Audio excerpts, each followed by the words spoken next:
"You're embarrassing me in front of my real family." Those words came from my daughter Vanessa at her engagement party last month. She'd just inherited $33 million and decided her construction worker mother was no longer worthy of her new status.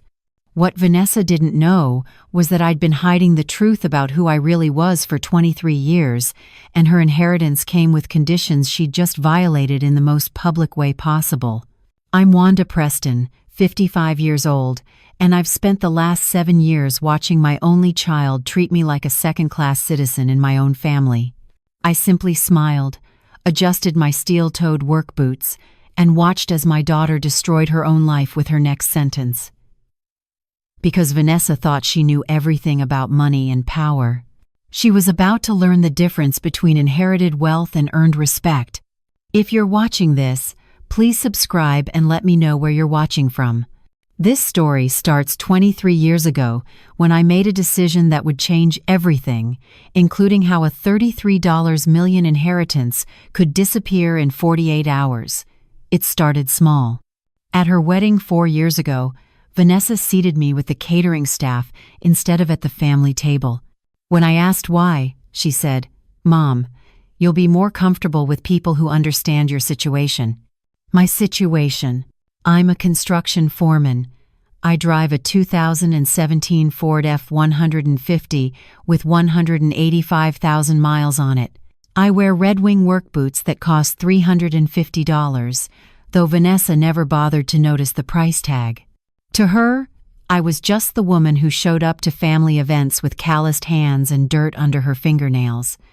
Just another black woman in work clothes that her new in-laws could look past politely. The pattern got worse after she married Trenton Ashford 2 years ago. Trenton comes from old Los Angeles money. His family owns a chain of luxury boutique hotels across California. At Christmas dinner last year, Vanessa actually apologized to Trenton's parents for my rough hands when I passed the wine bottle. She said, "And I'll never forget this. Mom spent her whole life working with concrete and steel. It shows, doesn't it?" Vanessa's mother, Diana, died 6 years ago, leaving behind what I thought was a modest life insurance policy. Turns out, Diana had family money I'd known about but never touched. Old Philadelphia money, the kind that comes with lawyers and trust funds and very specific rules about family loyalty. When Vanessa turned 29 last year, she inherited $33 million. $30 million locked in a trust fund, plus $3 million in immediate cash. Overnight, my daughter went from middle class to multimillionaire. That's when she bought the West Hollywood penthouse for $3.2 million. That's when she started shopping at stores where a single dress costs more than most people's monthly mortgage. And that's when she decided her construction worker mother was a liability to her new image. The inheritance came with requirements, though. Vanessa had to donate $400,000 annually to charity. She had to maintain what the legal documents called respectful and supportive relationships with surviving family members. And she had to submit annual reports proving both conditions were met. Vanessa focused on the money. She ignored the fine print about respect. Last month, she joined the Billionaire Country Club. Membership fee, $60,000 annually. She wanted to network with her kind of people. Her words, not mine. That's where she met the Chamberlain family. Victor Chamberlain owns a private equity firm worth $800 million. His wife Catherine chairs 3 different charity boards. Their son Julian just graduated from Harvard Business School. Vanessa was desperate to impress them. And apparently, having a mother who shows up in work clothes and drives a beat-up truck wasn't part of that plan. The breaking point came 3 weeks ago. Vanessa invited me to lunch at the country club. I thought maybe we could repair our relationship. I should have known better. Instead, she handed me a business card for an image consultant. "Mom, I need you to understand something," she said, not looking me in the eye. "My life has changed. The people I associate with now, they have certain expectations." I looked at the card. Sarah Mitchell, image consultant to Los Angeles elite, $500 per session. What exactly are you asking me to do, Vanessa? I'm asking you to get some help. Learn how to dress appropriately for my events. Maybe take a class on social etiquette. You could even say you're retired instead of, what you actually do." I handed the card back. "I'm proud of what I do." "Well, I'm not." She said it without hesitation. No pause. No regret. Just cold truth delivered across white tablecloth and crystal water glasses. "I've worked too hard to build this new life to have it undermined by someone who doesn't understand the rules of this world." The rules. As if respect was something you could purchase at Neiman Marcus. As if dignity came with a price tag, and mine was marked clearance. I should have walked away then. Instead, I made one last attempt. "Vanessa, I've been your mother for 29 years. Doesn't that count for something?" She looked around the country club dining room, making sure nobody was listening. Then she leaned forward and whispered, "Not anymore, Mom. Not in my world." That conversation happened on August 15th, exactly 11 days before her engagement party, the party where everything would change. Let me tell you what I stood to lose if I stayed silent. First, my relationship with my only child.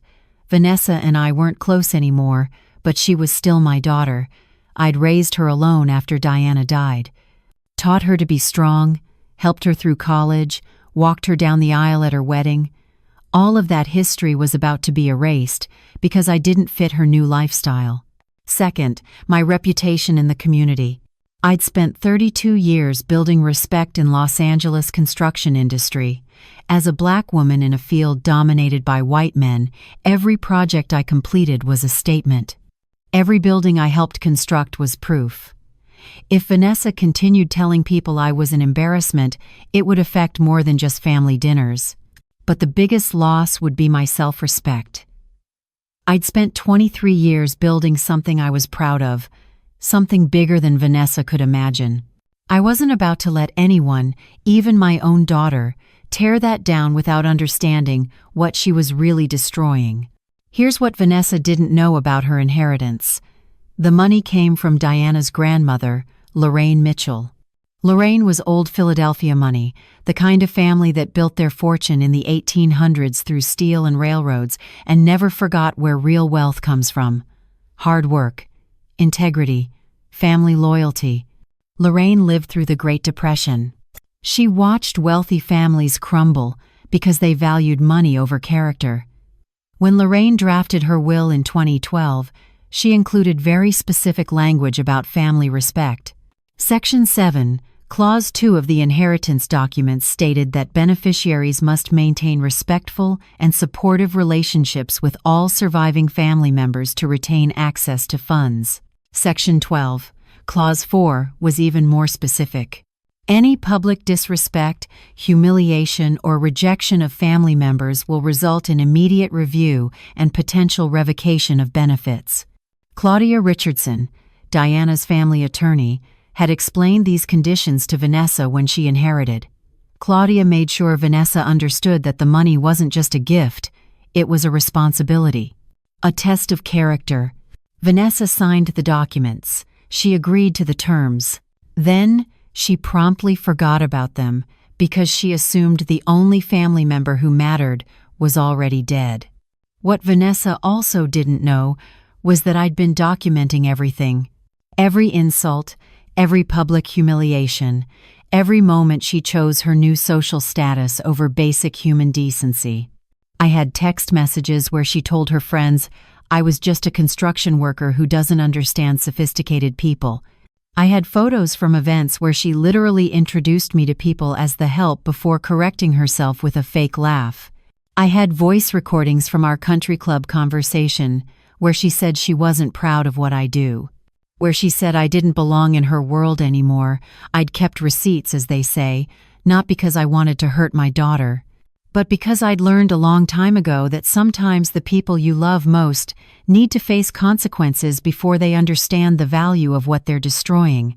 Claudia Richardson had given me her business card at Diana's funeral 6 years ago. She'd pulled me aside after the service, away from the other mourners, and said something I never forgot. "Wanda, Diana loved you more than anything in this world. If you ever need anything, and I mean anything, you call me.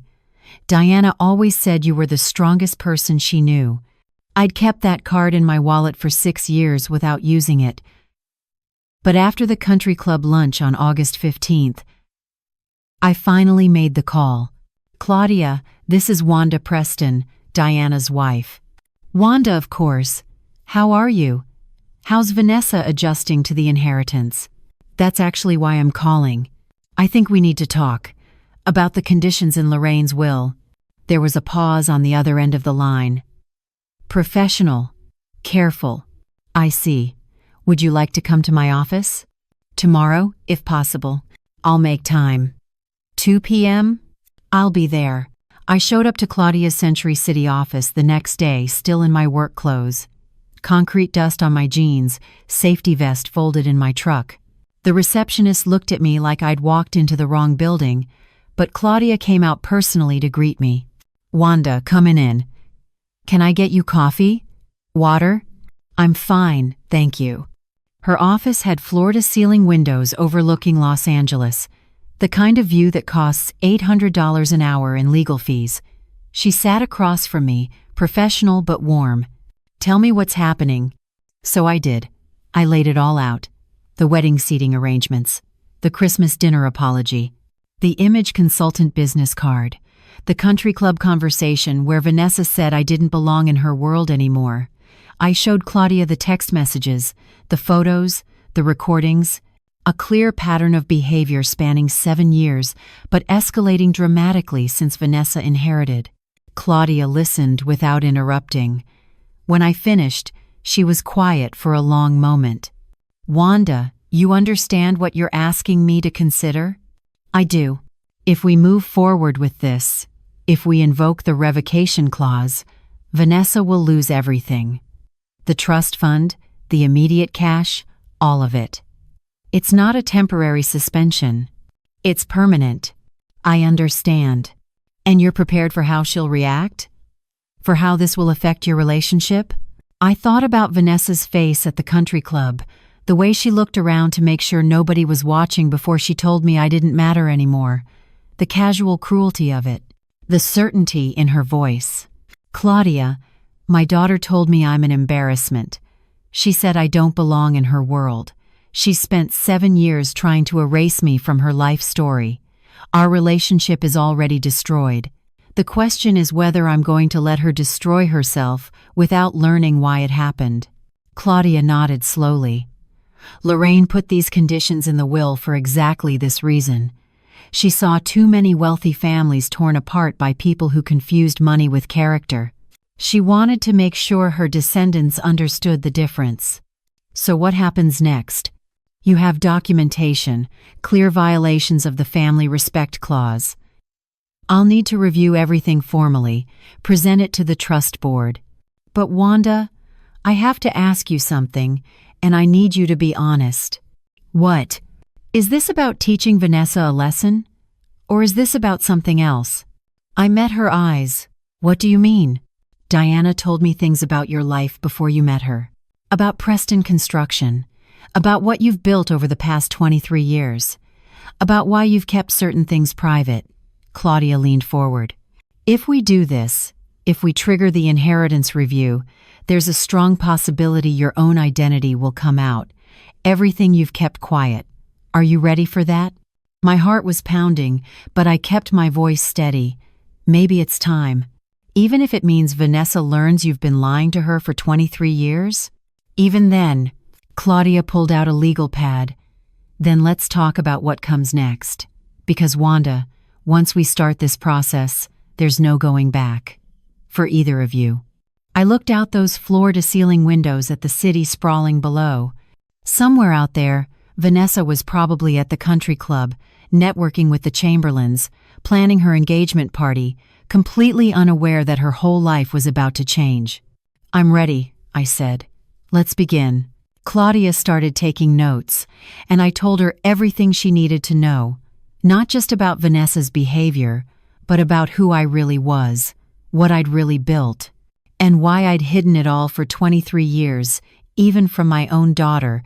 The truth is, I'm not just Wanda Preston, construction foreman making $58,000 a year. I'm Wanda Preston, founder and sole owner of Preston Construction Group. My company has built 40% of the new commercial developments in Los Angeles over the past 15 years. Hotels, office towers, hospitals, schools. If you've driven through downtown LA in the last decade, you've seen my work. You just didn't know it was mine. My net worth, according to the last private audit, is $3.8 billion. I told Claudia everything that afternoon. How I started Preston Construction 28 years ago with a $50,000 small business loan and a crew of 5 people who believed in me when nobody else would. How I worked 18-hour days for the first 10 years, taking every job nobody else wanted, building a reputation for finishing on time and under budget. How I incorporated under a shell company structure to avoid the kind of attention that makes people treat you different. Why hide it? Claudia asked. Especially after Diana died? You could have told Vanessa then. Because Diana made me promise something before she died. Something I've been trying to honor for 6 years, even though it's been killing me. I pulled out my phone and showed Claudia a video. Diana, thin and weak in her hospital bed 2 weeks before she passed, her voice barely above a whisper. Wanda, baby, you listening? Diana's image said on the screen. I need you to promise me something. When Vanessa gets the inheritance, when she gets all that money from my family, I need you to let her figure out who she is without your money overshadowing everything. Let her learn to stand on her own first. Let her succeed or fail based on her own choices, not because her mama's a billionaire who can fix everything. Diana coughed, and my recorded voice could be heard saying, "Baby, rest." No. I need to say this. Vanessa's going to go through something when she gets that money. She's going to change. People always do. And I need you to let her. Don't rescue her. Don't reveal yourself until she's learned what she needs to learn. Promise me, Wanda. Promise me you'll let her become whoever she's going to become, good or bad, before you show her who you really are. I promise, Diana. I promise. The video ended. I looked at Claudia, who was wiping her eyes. So, I kept my promise. I watched Vanessa inherit that money. Watched her buy the penthouse, join the country club, marry Trenton. Watched her become someone I didn't recognize. And I kept working construction, kept driving my truck, kept living in the same modest house in View Park I've had for 20 years. Because I promised Diana I'd let Vanessa figure herself out first. But now? Claudia asked. Now Vanessa's figured herself out. And what she's figured out is that she's ashamed of the woman who raised her, that money matters more than loyalty, that she'd rather impress strangers at a country club than honor the mother who sacrificed everything for her. I leaned forward. Diana wanted me to let Vanessa learn who she was. Well, she's learned. And now it's time for her to learn who I am. Claudia was quiet for a moment. There's something else, isn't there? Something you're not telling me about why you hid your success. She was perceptive. Good lawyers always are. You read the news 23 years ago? About the construction accident on the Westlake Tower project? Claudia's face changed. The one where 3 workers died? 5 workers died. And it was my company's project. My safety protocols that failed. My responsibility. The words still hurt after all these years. One of those workers was Diana's younger brother, Michael. He was 32 years old, had 2 kids. Oh, Wanda. Diana's family blamed me. They were right to blame me. I'd been cutting corners to finish on time, to prove myself in an industry that didn't want black women running job sites. And Michael paid for my ambition with his life. I looked down at my hands, the same hands that had held Diana while she cried for her brother. Diana forgave me, eventually, but her family never did. When Lorraine wrote that will, when she put in all those conditions about family respect and loyalty, part of me wondered if it was a test, to see if Vanessa would be like her mother, able to forgive and see past mistakes. Or if she'd be like the rest of the family, ready to judge and discard people when they didn't meet expectations. And now you know which one she is. Now I know. Claudia closed her legal pad. Wanda, if we pursue this, if we revoke Vanessa's inheritance and your identity comes out, people are going to connect the dots. They're going to remember the Westlake Tower accident. They're going to ask questions about why you've been hiding. Let them ask. Your business could be affected. Preston Construction's reputation. Contracts could be at risk. I know. And Vanessa, when she finds out you're a billionaire, when she realizes you watched her struggle with that inheritance while you had more money than she could imagine, she's not going to see it as a lesson. She's going to see it as betrayal. I know that too. Then why do this? Why not just walk away? Let her have her money, live her life, and you live yours. I thought about that for a long moment, about the easy path, about keeping my promise to Diana by staying silent forever, about letting Vanessa continue down this road where money mattered more than character, because Diana's last words to me weren't on that video. Her actual last words, right before she died, she grabbed my hand and said, "Don't let her become them." She meant her family, the ones who valued status over substance, who judged people by their bank accounts instead of their character. Diana spent her whole life trying not to be like them, and now Vanessa's becoming exactly what Diana feared. I stood up and looked out at the city again. I made Diana 2 promises. I promised I'd let Vanessa learn who she was, and I promised I wouldn't let her become them. The first promise I kept. Now it's time to keep the second one. Claudia stood too. Then we move forward. The engagement party is in 10 days. August 26th, at the Bel-Air Country Club. Vanessa's inviting 200 people. The Chamberlains, Trenton's family, everyone from her new world. Good. That gives us time to prepare the documentation, to notify the trust board, to set everything in motion.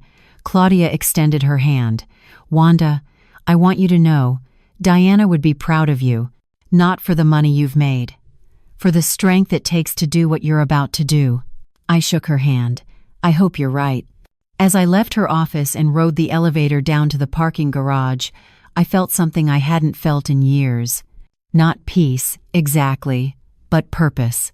For 23 years, I'd been hiding, playing small, letting people assume I was just another construction worker grateful for steady employment. And for 6 of those years, since Diana died, I'd been watching my daughter drift further and further away from the values we'd raised her with. That ended now. The next 10 days moved quickly. Claudia worked with the trust board, presenting the documentation of Vanessa's violations. The text messages where she called me an embarrassment. The photos where she seated me with staff instead of family.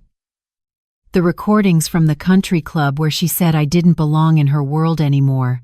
Every piece of evidence was clear, dated, undeniable.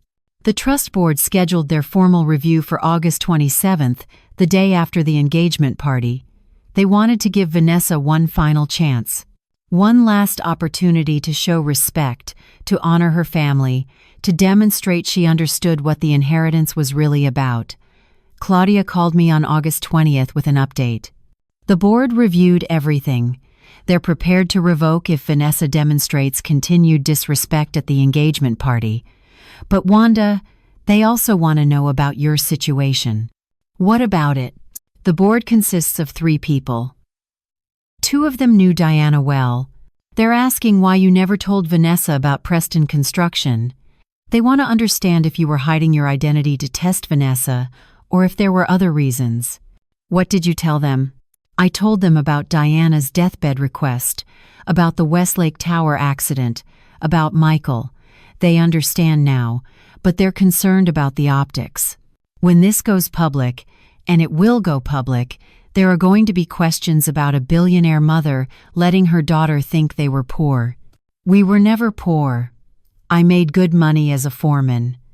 Vanessa went to good schools, had everything she needed. She just didn't have country club money. But you did. You had billions, Wanda. And you let her work 2 jobs during college, let her take out student loans. Let her stress about money when you could have written a check for anything she wanted.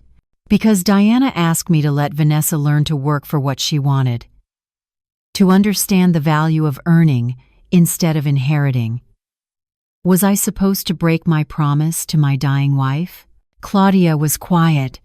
No, you weren't. But you need to be prepared for how this looks. For what people will say.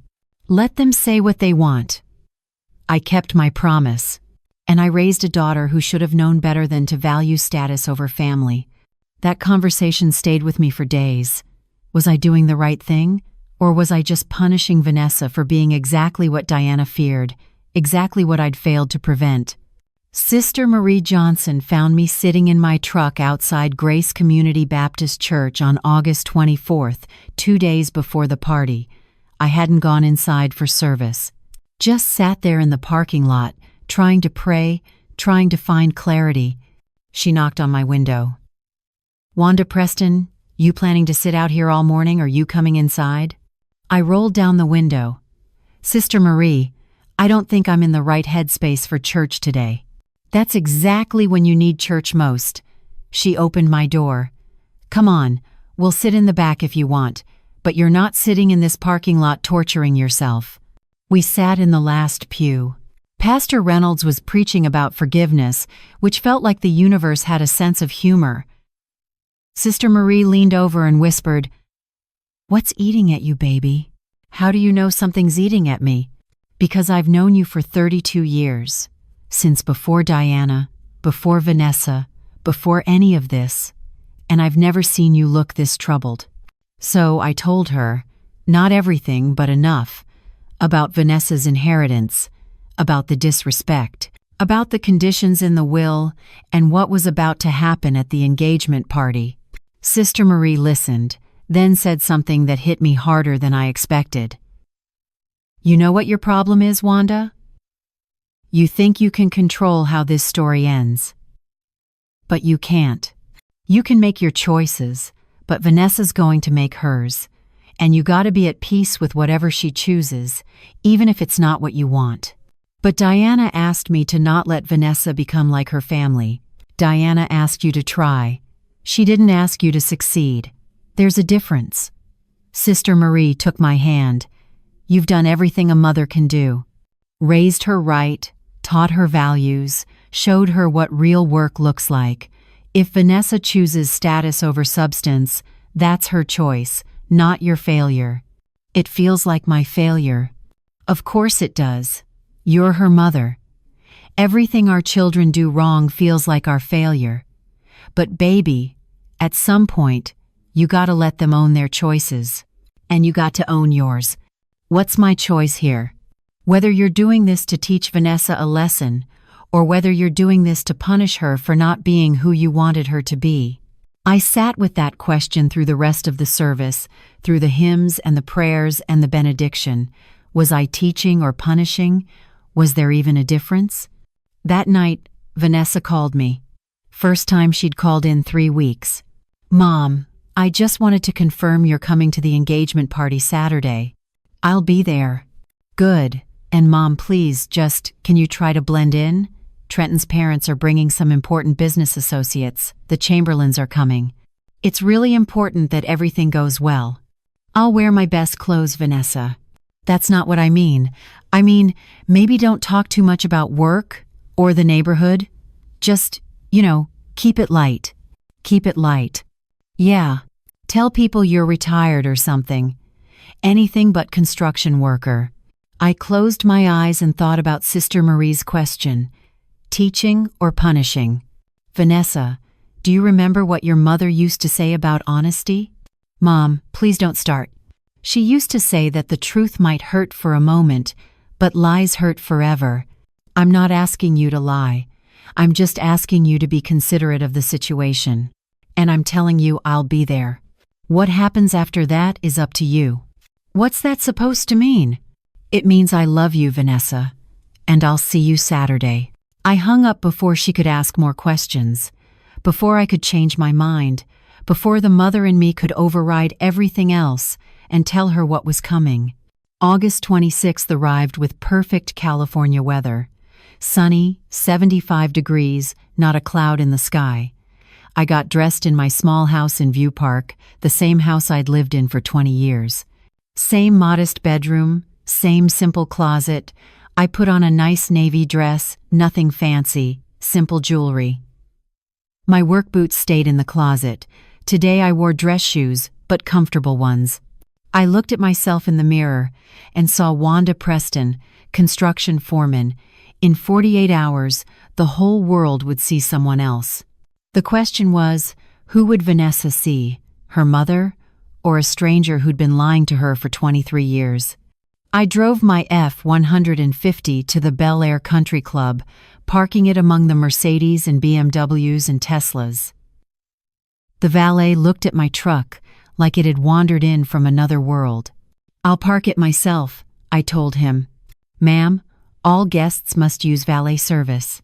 I handed him the keys. "Then be careful with her.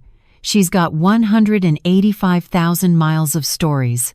Inside, the party was already in full swing. 200 guests in designer clothes, champagne flowing, a string quartet playing something classical I didn't recognize. Vanessa stood near the center of the room in a white cocktail dress that probably cost $5,000, her arm linked with Trenton's. She was laughing at something Catherine Chamberlain was saying, looking radiant and confident and completely at home in this world. She saw me enter, and her smile faltered for just a second. Then she recovered, said something to Trenton, and walked over to me. "Mom, you made it." She kissed my cheek, quick and perfunctory. "Let me show you to your table." "Where am I sitting?" "Just over here." She led me toward the back of the room, past the main tables, past the Chamberlains and Trenton's parents and all the important guests. Table 18, tucked in the corner near the service entrance. The place cards read Wanda Preston, and next to it Maria Santos and James Chen and other names I recognized. Staff from various country club events Vanessa had attended. People who worked for a living. "You're seating me with the help again." Vanessa's face flushed. "Mom, please don't make this difficult. These are nice people. You'll be comfortable here." "Comfortable." "Yes. Now I need to get back to my guests. We'll talk later, okay?" She was already turning away, already dismissing me. I stood there for a moment, looking at that place card with my name on it. Table 18, the reject table.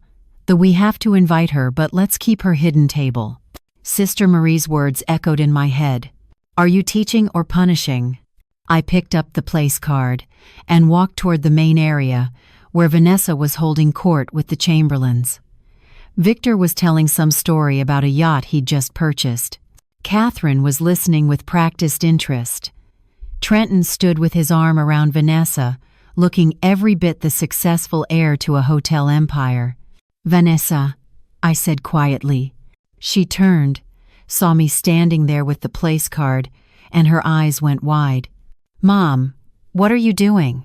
I'm wondering if you realize what you just did. We talked about this. I put you at a table where you'd be comfortable. You put me at a table where I'd be invisible." The Chamberlains had stopped talking. Victor and Catherine were watching now, their expressions polite but curious. Trenton looked uncomfortable. "Mrs. Preston," Catherine said smoothly, "how lovely to see you again. Vanessa speaks so highly of you." The lie was delivered with such practiced ease that I almost admired it. "Does she?" "That's interesting, because at our last conversation, Vanessa told me she wasn't proud of what I do for a living, that I embarrass her in front of her real family." Vanessa's face went pale. "Mum, stop." She gave me a business card for an image consultant. Suggested I learn to dress appropriately, that maybe I should say I'm retired instead of admitting I work in construction. "Mom, please." And today, at her engagement party, she seated me with the catering staff instead of at the family table, because apparently a construction worker mother doesn't fit the image she's trying to project. The room was getting quieter. People were starting to notice the confrontation. Trenton put his hand on Vanessa's shoulder, but she shook it off. "You're embarrassing me," Vanessa hissed. "I'm embarrassing you?" Vanessa, you've spent 7 years treating me like I'm not good enough for your new life. You've apologized for my hands, my clothes, my job. You've hidden me in back corners and introduced me to people as if you're ashamed of where you came from. Because I am ashamed. The words came out sharp and desperate. You're a construction worker, Mom. You drive a truck with 185,000 miles on it. You live in the same small house you've lived in forever. You don't understand this world. You don't fit here, and yes, that embarrasses me. The room was completely silent now. 200 guests watching a daughter publicly humiliate her mother. This was it. The moment Claudia and the trust board had been waiting for. The final, undeniable proof that Vanessa valued status over family. I should have felt victorious. Instead, I just felt tired.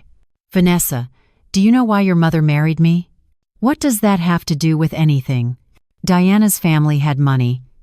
Old Philadelphia money. She could have married anyone. But she chose me. A black woman from South Central, trying to build a construction company with nothing but a loan and a dream.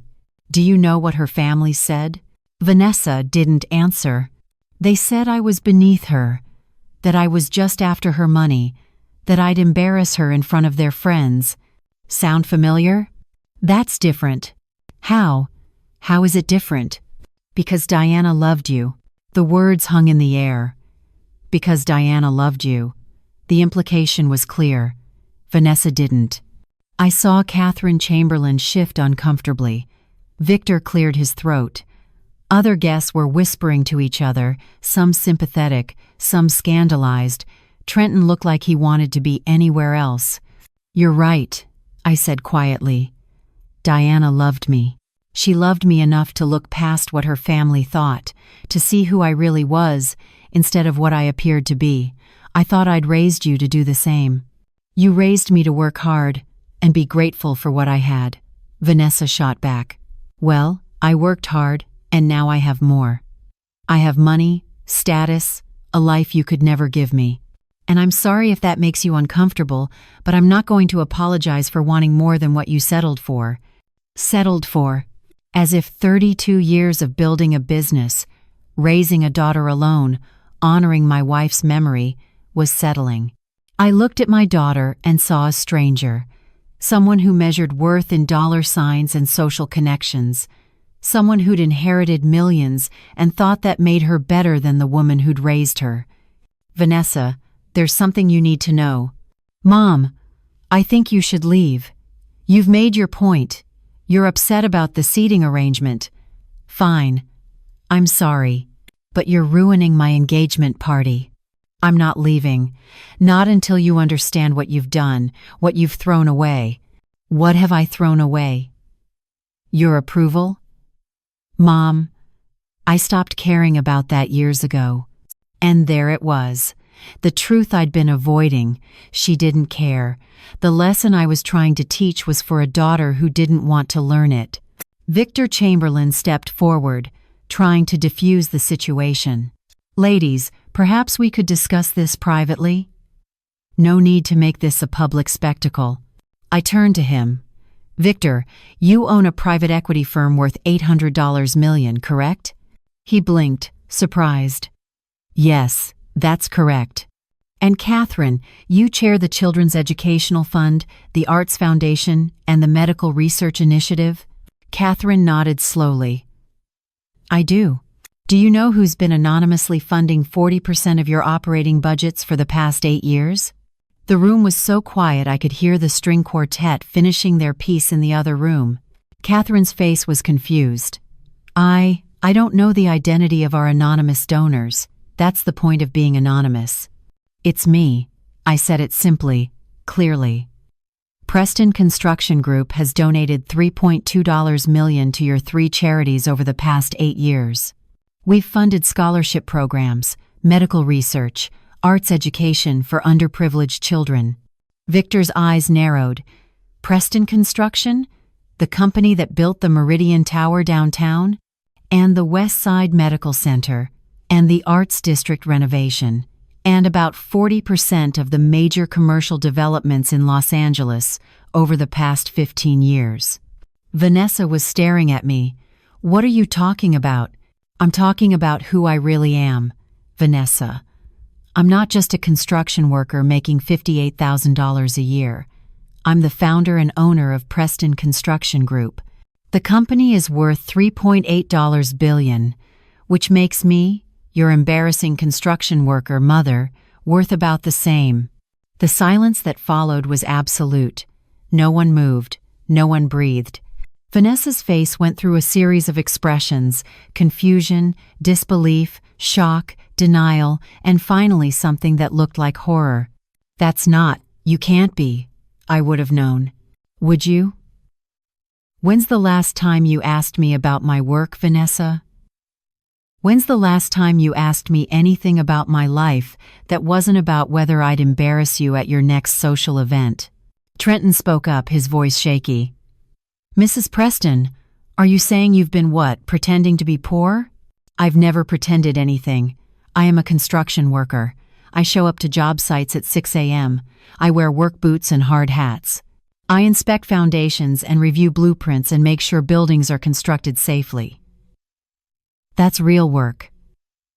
I just happen to own the company instead of working for someone else." Victor Chamberlain was looking at me with new eyes, calculating eyes. "Preston Construction Group. I tried to buy shares in that company 5 years ago, was told it wasn't available for investors. It's privately held. Always has been. But you live in View Park, you drive a 2017 truck. I like View Park. My neighbors are good people, and my truck runs fine. Why would I need something else?" Catherine had her phone out, clearly searching for information. "Oh my God. Victor, she's telling the truth. Preston Construction Group, founded 28 years ago, privately held, estimated value $3.8 billion. There's an article here about anonymous charitable giving." Vanessa was shaking her head. No, this doesn't make sense. "Mom, if you had all that money, why did you let me? Why didn't you tell me?" "Because your mother asked me not to. Diana made me promise, right before she died, that I'd let you figure out who you were with the inheritance before I told you who I really was. She wanted you to learn to value character over money, to understand what real wealth means. But I worked 2 jobs in college. I stressed about student loans. You watched me struggle." "You never struggled, Vanessa. You worked. There's a difference. You learned the value of earning what you have. Or at least, I thought you learned it." Someone in the crowd, I couldn't see who, let out a low whistle. The whispers started spreading like wildfire. Guests pulling out their phones, searching, confirming, sharing the news. The construction worker mother was actually a billionaire.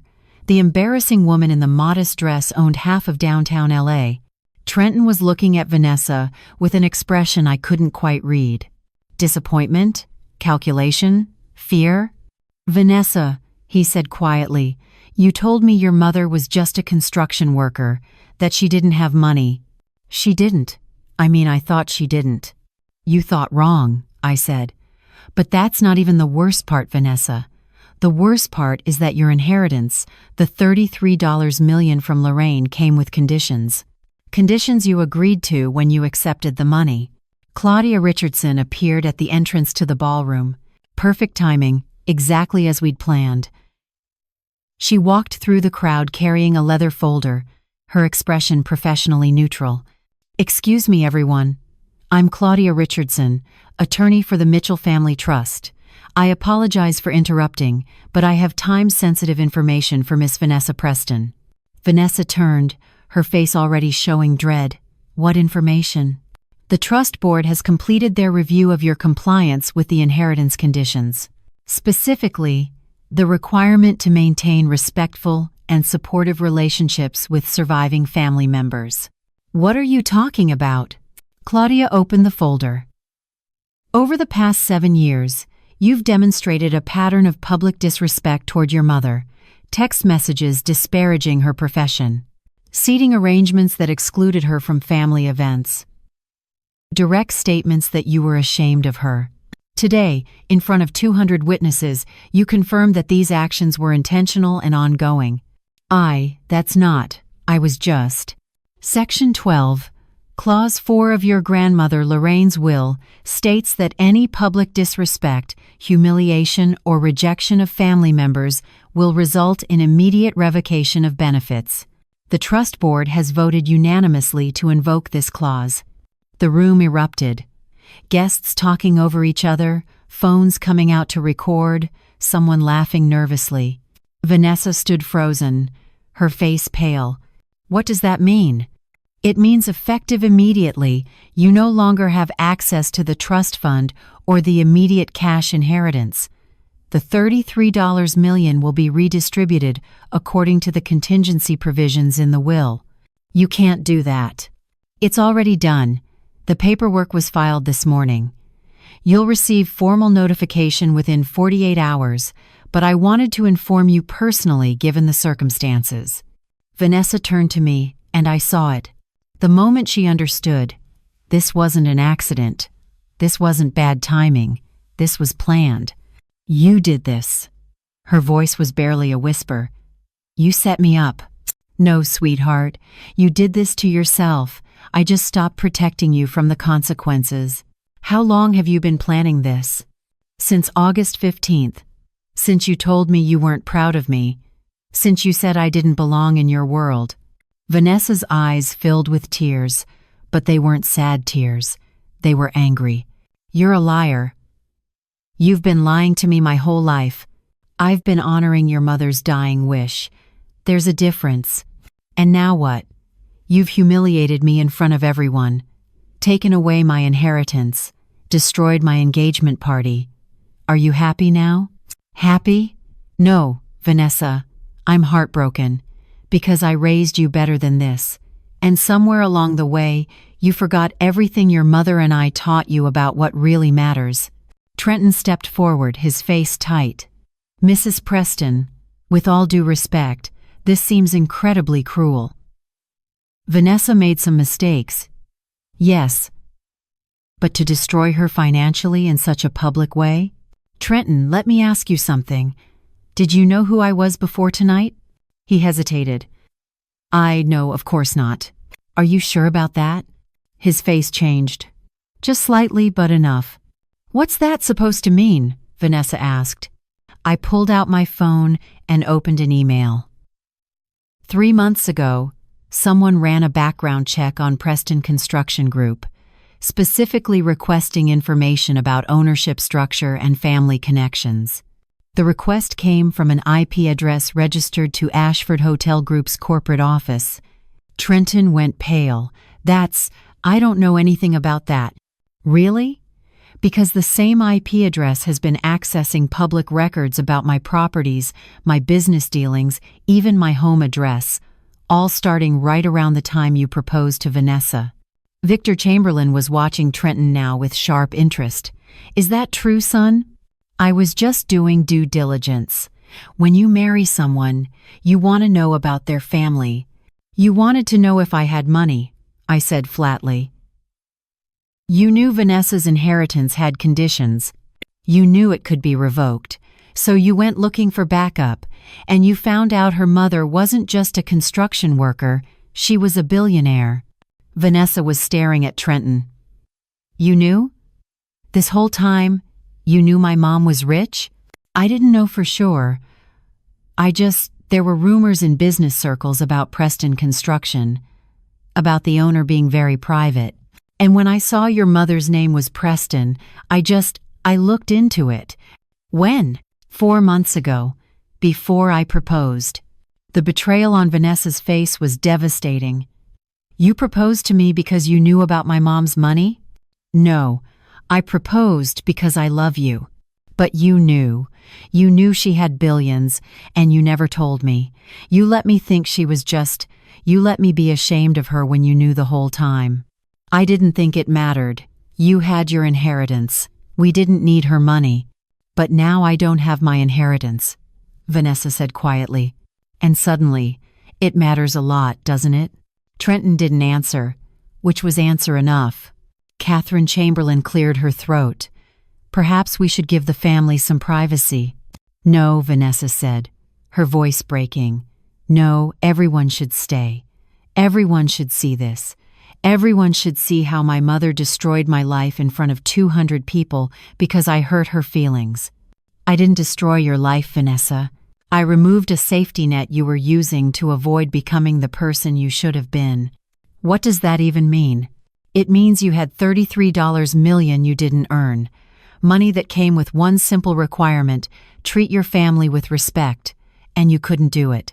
You chose status and appearances over basic human decency, so now you get to learn what your mother learned 28 years ago: how to build something real without a trust fund.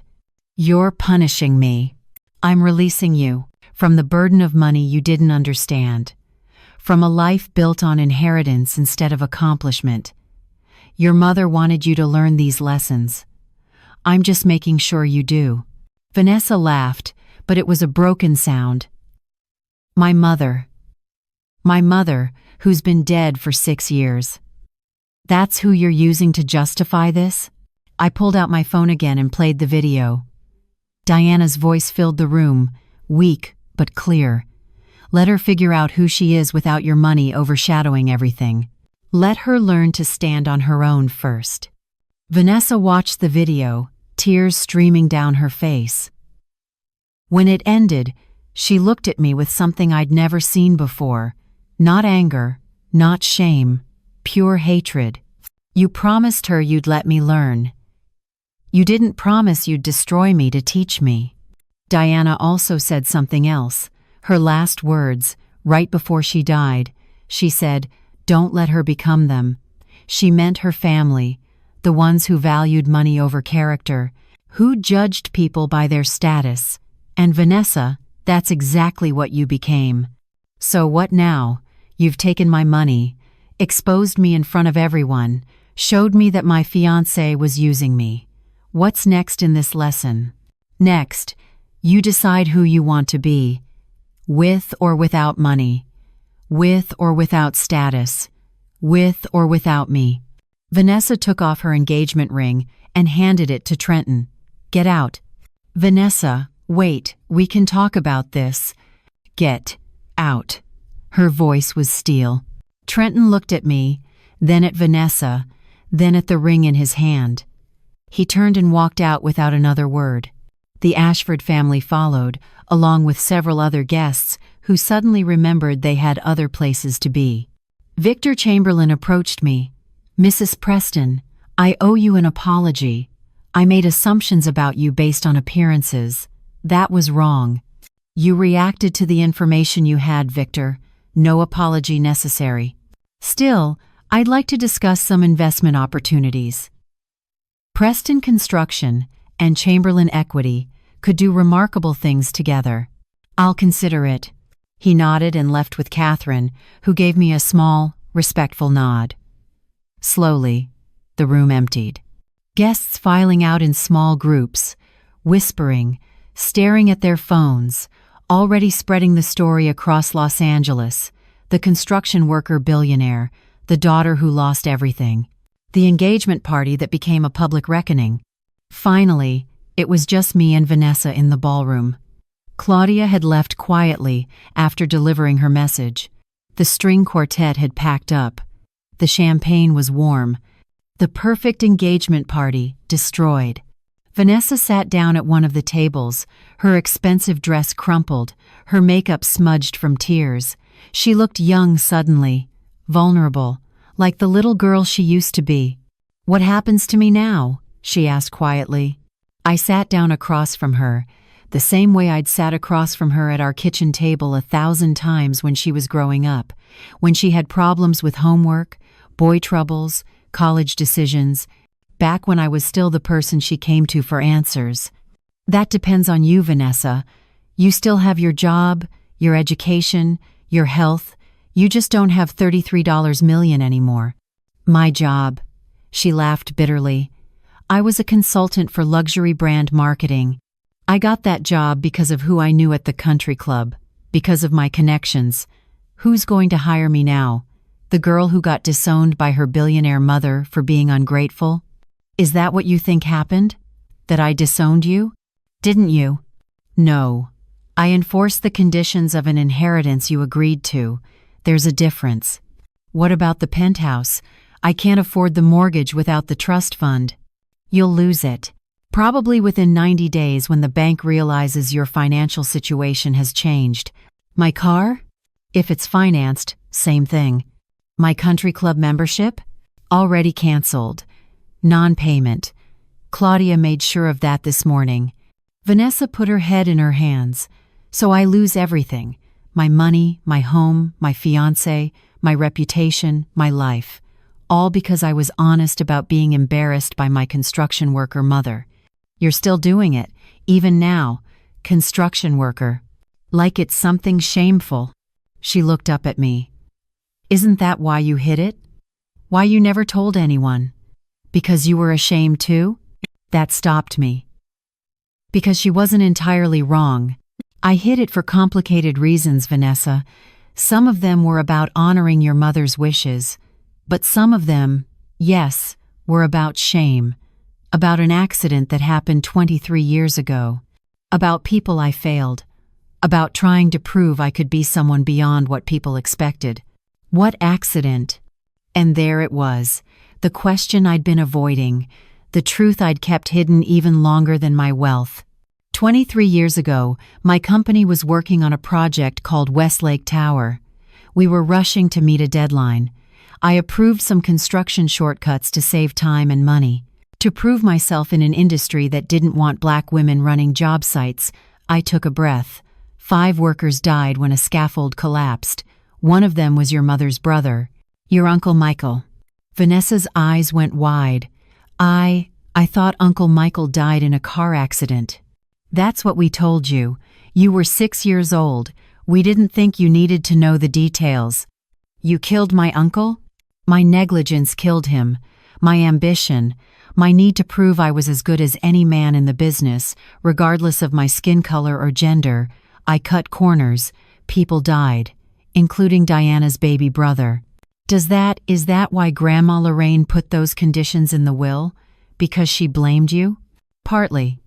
Diana forgave me, eventually, but her family never did. I think Lorraine wanted to see if you would be like your mother, able to forgive and see past mistakes. Or like the rest of them, ready to judge people when they didn't meet expectations. And I failed the test. You didn't fail a test, Vanessa. You made choices. This isn't about passing or failing. It's about understanding what those choices cost. She was quiet for a long moment. So you've been lying to me for 23 years. About who you are, about what you did, about everything. Yes. And Mom knew? She knew you killed her brother and she stayed with you anyway? She knew.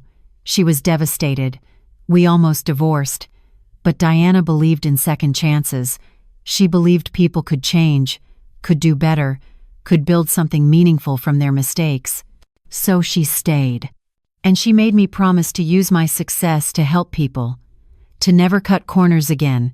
To make Uncle Michael's death mean something. Is that why you donate to charities anonymously? Some kind of penance? Partly, but also because it's the right thing to do. Diana taught me that wealth is a responsibility, not a trophy. You use it to lift others up, not to separate yourself from them. Vanessa looked around the empty ballroom. I used it to separate myself. From you. From everything I came from. Yes, you did. Why didn't you just tell me the truth? About the money? About the accident? About all of it? Why let me make a fool of myself? Because Diana asked me to let you figure out who you were first, and because I was afraid. Afraid you'd hate me for what I did to Michael, afraid you'd love me only for the money. Afraid you'd see me the way Diana's family saw me, as someone who didn't deserve to be part of their world. So instead, you let me hate you for being poor. That's better? No, it's not better. It's what I chose, and I was wrong. I should have told you years ago. I should have trusted you with the truth, instead of testing whether you'd pass some impossible standard your mother and I created. Vanessa wiped her eyes. So we're both terrible. You lied for 23 years. I was ashamed of you for 7. We're a disaster. Yes, we are. She laughed, a small, broken sound. What am I supposed to do now, Mom? I don't know how to be poor. I don't know how to live without money. I don't know how to face people after tonight. You do what I did 28 years ago. You figure it out. One day at a time. You find work that matters. You build relationships based on character, not status. You learn what you're really made of when you can't buy your way through problems. And you? What are you going to do? I'm going to go home. To my small house in View Park. To my life that you found so embarrassing. And I'm going to hope that someday, maybe not today or tomorrow or even next year, but someday, you'll understand why I did this. Will you help me, if I ask? I thought about that question, about Sister Marie's words, teaching or punishing. If you're asking for money, no. That defeats the entire purpose. But if you're asking for guidance, for a place to stay while you figure things out, for a mother who still loves you despite everything, then yes, always yes. Vanessa nodded slowly. I need to think. About everything. About who I am without the money, without Trenton, without this life I built. Take all the time you need. I stood up to leave. Vanessa's voice stopped me at the door. Mom? Did you ever regret it? Marrying Mom, even though her brother died because of you? Building this company? Hiding who you were? I turned back. Every single day. But Diana used to say that regret without action is just self-pity. So I took the regret and turned it into something else. Better safety standards. Anonymous donations. A company that treats workers like family. It doesn't erase what I did, but it means Michael's death changed me into someone better. Do you think I can do that? Become someone better? I don't think it, baby. I know it. Because you're Diana's daughter, and she was the strongest person I ever knew. I left Vanessa sitting alone in that ballroom, surrounded by the ruins of her perfect life. It was the hardest thing I'd ever done, harder than building a company from nothing, harder than losing Diana, harder than keeping secrets for 23 years. 7 months passed before I heard from Vanessa again. 7 months of silence. No calls, no texts, nothing. I heard things through the grapevine. She'd moved out of the penthouse into a studio apartment in Koreatown. She'd gotten a job as an administrative assistant at a nonprofit that helped formerly incarcerated women find employment. She'd been taking the bus to work, shopping at thrift stores, living on a budget for the first time in her life. Sister Marie updated me sometimes after church. Saw your daughter at the grocery store. She looked good, tired but good. She asked about you. What did she say? Asked if you were doing okay, if you'd mentioned her. I told her you pray for her every Sunday. What did she say to that? Nothing. Just nodded and walked away. But Wanda, I saw it in her eyes. She's working through something. Give her time. Then one Tuesday evening in March, my doorbell rang. I opened it to find Vanessa standing on my porch. She looked different. Her hair was natural, no expensive treatments. She wore jeans and a sweater that had seen better days. No designer labels, no jewelry except a simple necklace with Diana's picture. Hi, Mom. Vanessa, come in. We sat in my living room, the same modest living room she'd been embarrassed of, the same furniture I'd had for 20 years. She looked around like she was seeing it for the first time. This house. I used to hate coming here. I'd tell Trenton we had to keep visits short because it depressed me. But now it just looks like home. What changed? Everything. I've been living in 400 square feet in Koreatown, working 9 to 5 for $42,000 a year, taking the bus because I can't afford car insurance. And Mom, it's been the hardest 7 months of my life. I'm sorry you're struggling. Don't be. I needed to struggle. I needed to understand what you did, what Mom did, what real work feels like. She pulled out a folded piece of paper from her purse. I wanted to show you something. It was a letter, handwritten on simple notebook paper. I've been writing letters. To everyone I hurt. The staff I was condescending to. The people at the country club I looked down on. The workers at your company I ignored. And this one is for you. But I wanted to read it to you in person. You don't have to. Yes, I do. She unfolded the letter and began to read. Dear Mom, I'm sorry for making you small. For years, I convinced myself that my shame about your work was about appearances, about fitting in, about building a better life. But the truth is, I was ashamed because I was afraid. Afraid that if my new world saw where I came from, they'd see me the way I saw myself, as someone who didn't really belong, who didn't really deserve the money or the status or the life I'd inherited. Her voice cracked, but she continued. I blamed you for embarrassing me, but the truth is, I was embarrassed of myself, of the fact that I'd gotten everything handed to me while you built everything from nothing, that I'd never worked as hard as you worked every single day, that no matter how much money I had, I'd never be as strong or as capable or as worthy as you. Tears were streaming down her face now. You didn't destroy my life that night at the engagement party. You saved it.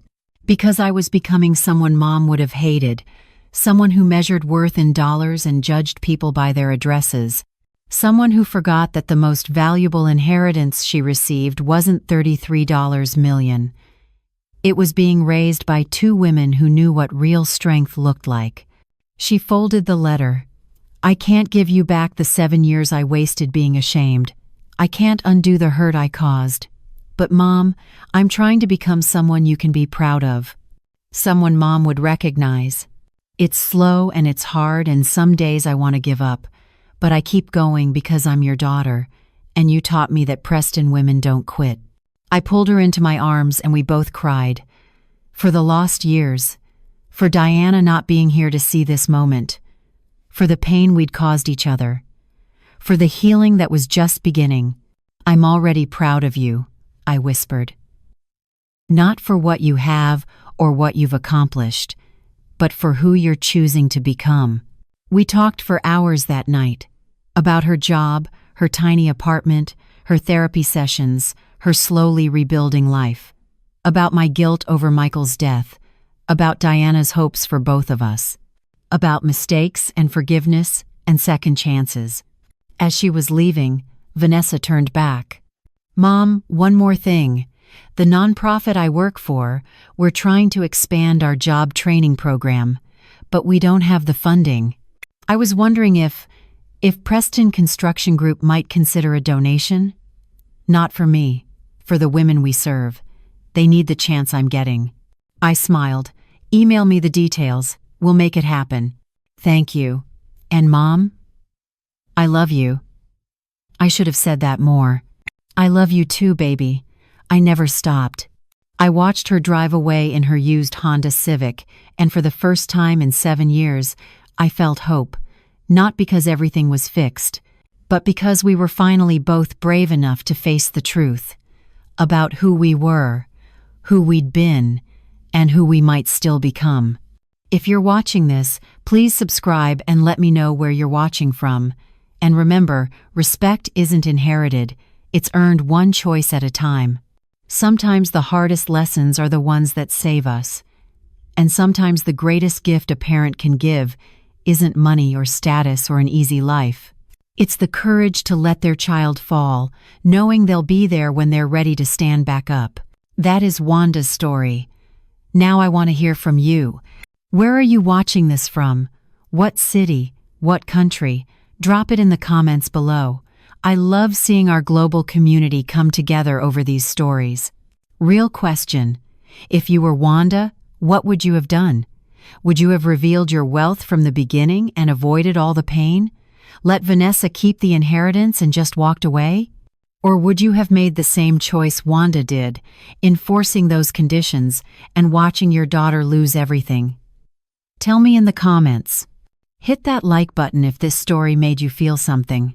Share it if you know someone who has ever been judged for their job, their appearance, or where they come from.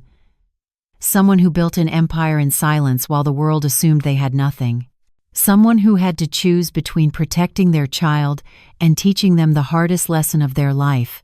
And subscribe for more raw, real stories about family, sacrifice, hidden strength, and the price of learning what really matters when everything else is stripped away.